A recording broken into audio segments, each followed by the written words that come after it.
where they can do what they've done in Tibet, and they can try and have the people just kind of deny that they exist at all.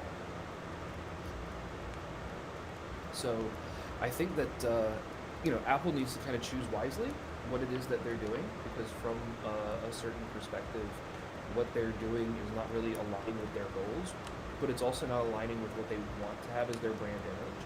But increasingly, their brand image is not looking very good. People don't trust big tech, don't trust institutions. So even when they say, "Oh, we're going to do this," and we don't, people are just like, "Yeah, I don't think it. I don't think we're going to do this." We've seen it too many times at this point. Right? It's just fool me once, shame on me, or fool me once, shame on you, fool me twice, shame on me. And now we've been fooled like 15 times, and so Apple is saying, "Oh, don't worry, we're only going to use this for this purpose." And it's like, that's not how this works. We know this now.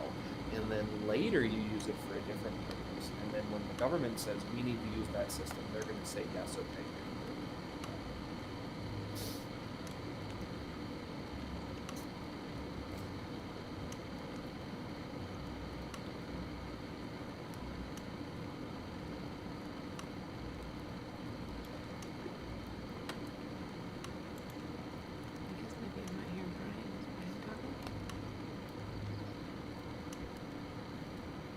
Who and how. Like, it's like, oh, we're gonna do this thing. It's like, okay, cool, like, tell us. That sounds great. Like, tell us about that. And no, we're not providing any details. Yeah, they're not going to open source this tech, right? That would be some of the ultimate. The ultimate. Is oh, it this Apple is probably says good. Apple says it will require that 2 separate child protection organizations in distinct jurisdictions have the same abuse image in their own databases, but it offered few details about how and what the ultimate sources of the databases would be. Yeah.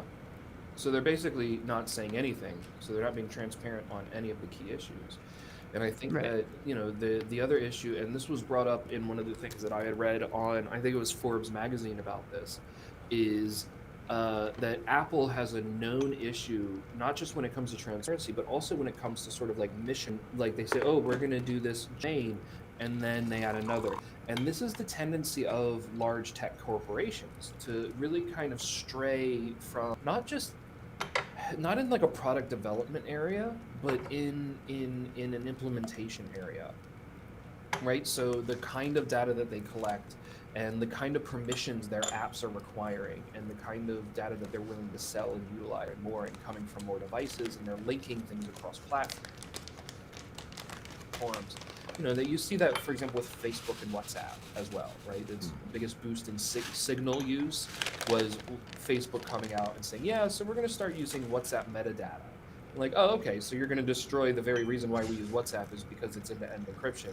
And the moment WhatsApp was bought by Facebook, people should have known that that's what's going to happen. When has Zuckerberg ever said, no, I'm going to let them keep and I'm not going to monetize this like an evil overlord? 0 times has he said that. I guarantee you he's never referred to himself as an evil overlord. But you do have that sort of effect. And I think at Apple you have the same thing there, right? They're not being particularly transparent about what they're doing, and then they're saying, oh, this is only going to be the case on, what is it? They're saying it's only limited to the United. Yeah.